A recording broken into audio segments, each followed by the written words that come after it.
आहार से धर्म का संबंध होता है।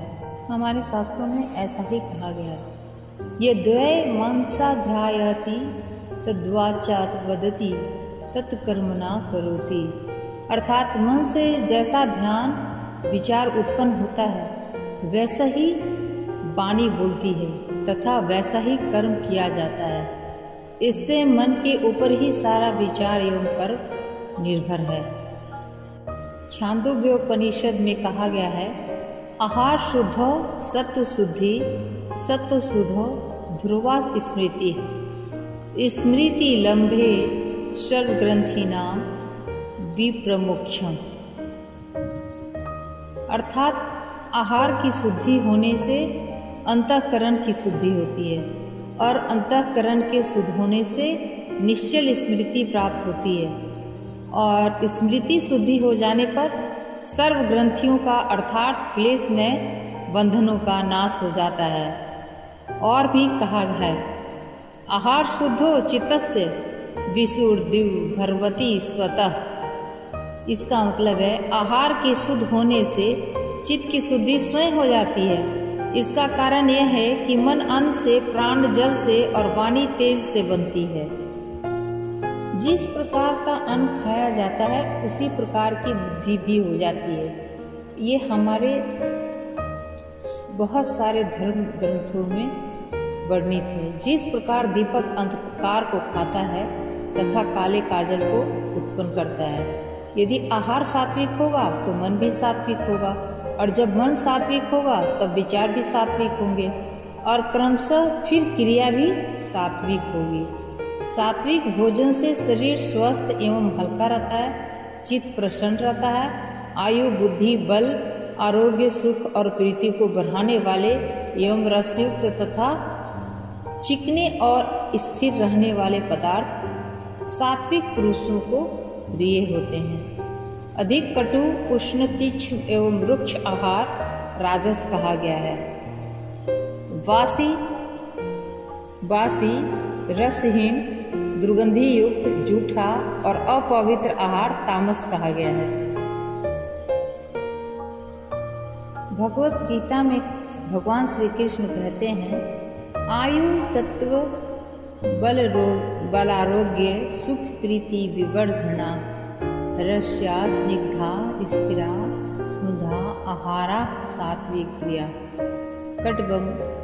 कटबम्बल लवनात्युष्ण तीक्ष्ण रुक्ष विदाहित आहारा राजसश्रेष्ठा दुख शोकामय प्रदा आतयाम गत्रशम कुति पुय दूर्षितम च यत उच्छिष्टमपि चामध्यम भोजन तामस प्रियम। ये श्रीमद् भागवत गीता में कहा गया है, राजसी तथा तामसी वस्तु जैसे कि लहसुन प्याज मांस मदिरा आदि का सेवन करने से हिंसा भी होती है तथा अन्य उक्त पदार्थों से आलस्य एवं जड़ता उत्पन्न होती है। शरीर भारी हो जाता है। पशु भाव और कामोत्तेजना चित्त चांचल्य एवं ब्रह्मचार्य का नाश होना, यह सब महान दुर्गुण उत्पन्न हो जाते हैं। अपवित्रता तो अपना अधिकार कर ही लेती है। शरीर मन और बुद्धि आदि सब मलिनता को प्राप्त हो जाते हैं। बुद्धि तामसी हो जाती है। इसलिए ऐसे आहार का स्पष्ट निषेध किया गया है। परस्पर जूठा एक दूसरे को खिलाने से, एक दूसरे का जूठा खाने खिलाने से भी बहुत भारी दोष होता है। इससे अपनी ही बड़ी हानि होती है, क्योंकि इस प्रकार एक एक कीटाणु तथा रोग दूसरे से बहुत शीघ्र संक्रांत हो जाते हैं। कहने का मतलब एक का कीटाणु या रोग और उसकी वो दूसरे में चले जाते हैं। ग्लानि और अपवित्रता तो होती ही है। आहार के बारे में हमारे बहुत विद्वानों ने, शास्त्रकारों ने बहुत जोर दिया है और इसका वैज्ञानिक रहस्य भी है। आहार और धर्म का बहुत निकट का संपर्क है। कहा गया है कि इस शरीर रूपी हृदय कुंड में हाथ रूपी सुहा के द्वारा भगवान रूपी वैश्वांतर अग्नि में अन्न रूप साकल्य का हवन किया जाता है। अतः आहार क्रिया एक प्रकार का यज्ञ है। शरीर रक्षा तथा आत्म तृप्ति के लिए ही भोजन का विधान है।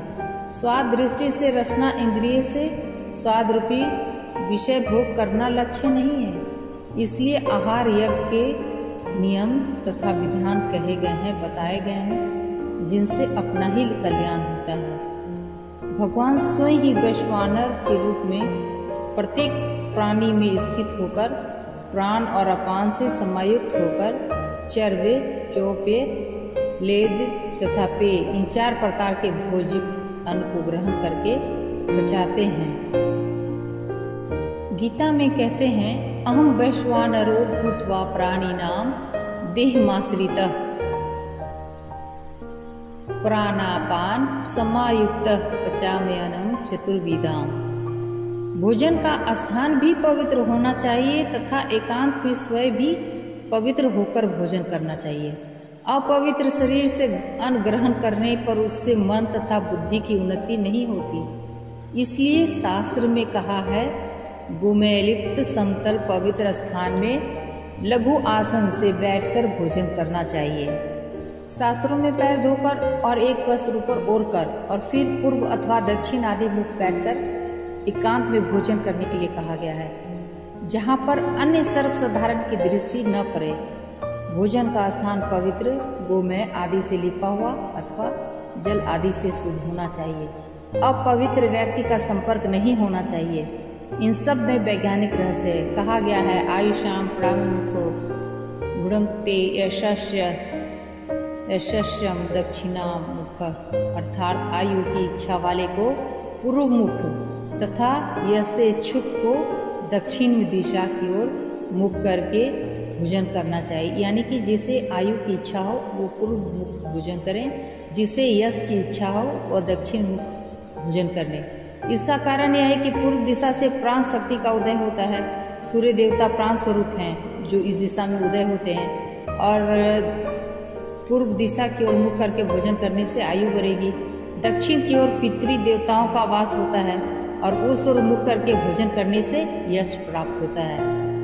प्राण शक्ति पूर्व दिशा में रहने के कारण पूरब की ओर पैर करके सोने का भी निषेध किया गया है। कहने का मतलब कि पूर्व दिशा की ओर पैर करके सोना हमारे शास्त्रों में मना है, क्योंकि प्राण शक्ति पैरों के द्वारा निकलकर मनुष्य को क्षीण बना देगी। यह विज्ञान सिद्ध है कि मनुष्य के पैरों की ओर से विद्युत शक्ति और प्राण शक्ति सदा निकला करती है। पैर निकलने का स्थान है और मस्तिष्क तथा शिखा से शक्ति ग्रहण की जाती है, वह ग्रहण करने स्थान है। इसलिए जो लोग माता पिता गुरुजन आदि के चरणों पर सिर रखकर प्रणाम करते हैं, वे अपने माता पिता आदि के गुण तथा आशीर्वाद इत्यादि जो विद्युत शक्ति के द्वारा हाथ व पैर से निकलते रहते हैं, मस्तिष्क द्वार से अपने में ग्रहण करते हैं। इसलिए हमारे पुराने शास्त्रों में कहा गया है कि अपने से बड़े जन का, गुरुजन, पिता, माता या जो भी हमारे बड़े हैं उनके चरण स्पर्श करें। प्रसन्नता पूर्वक आशीर्वाद देते हुए माता पिता आदि अपना हाथ भी पुत्र आदि के सिर पर रखते हैं। इससे भी विद्युत शक्ति के रूप में शुभ भावना प्रवेश कर जाती है। पूरब की ओर मुख करके उपासना करने से भी पूरब की प्राण शक्ति को उपासक अपनी ओर खींचता रहता है और अपनी शक्ति बढ़ाता है। इन सब का निवेदन हमारे शास्त्रों में किया गया। मनु महाराज ने यह भी कहा है कि सिर पर टोपी, साफा आदि धारण किए हुए या पैरों में जूता पहने हुए भोजन नहीं करना चाहिए।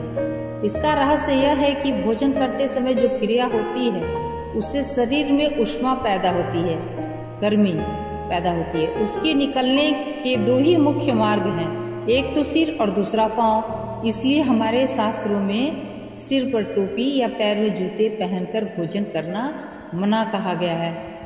अतः यदि ये दोनों ही बंद या ढके रहेंगे तो गर्मी निकलने के लिए जोर निकालेगी।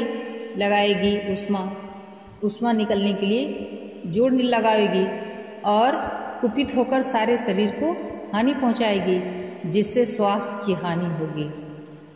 पैरों में जूता चर्ममय होने से दुर्गंधित परमाणु फैलते रहेंगे और उष्मा नहीं निकल पाएगी। जबकि कहा गया है कि गीले पैर से भोजन करना चाहिए, भोजन के बाद यह उष्मा अच्छी तरह निकल जाए। इसलिए यह भी कहा गया है कि भोजन करने के पश्चात लघु शंका कर लेनी चाहिए। इस प्रकार यह सारी क्रियाएं विज्ञान की कसौटी पर कसकर ऋषियों ने हमारे लाभ के लिए बनाई हैं और हमें इसके बारे में अवश्य विचार करना चाहिए। इससे हमें स्वस्थ जीवन, सुखी जीवन की प्राप्ति होगी।